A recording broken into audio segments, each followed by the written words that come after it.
According to a report that was released by the Pentagon, the U.S. believes that the Type Odong-2 missile, with enough research, is possibly capable of delivering a nuclear warhead all the way to the U.S. mainland. The report cited the recent rocket launch, the one that actually launched the satellite into space, was sufficient enough to show that they had the technical expertise necessary to get one of their Type Odong-2 rockets all the way to the U.S. mainland, and that this is now a growing concern for them.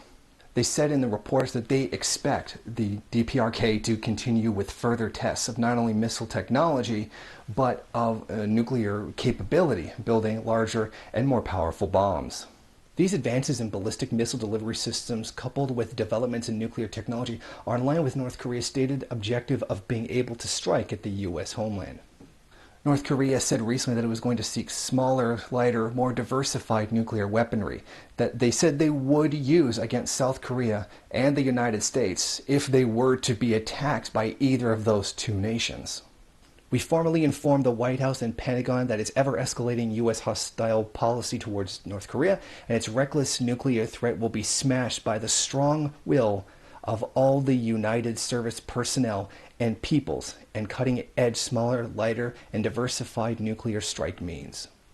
It had seemed recently that with the result of the Boston bombing that a lot of the attention that has been paid to the DPRK would fall to the side in favor of focusing on this, national problem.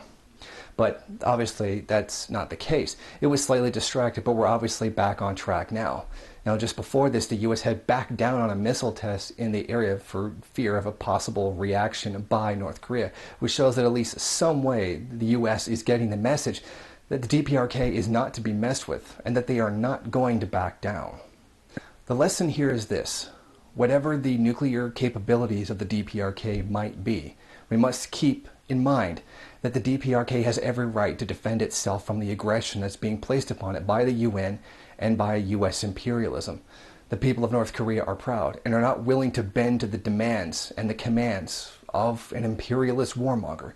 The people of the DPRK are proud and will stand for their national independence no matter what. The people of Korea have a definite desire to keep their own independence, even in the face of possible annihilation. The people of the DPRK cannot be cowed by the atomic bomb. They will stand firm, and they have every right to defend themselves from the unjust sanctions and the unjust threats and attacks that are made by the United States.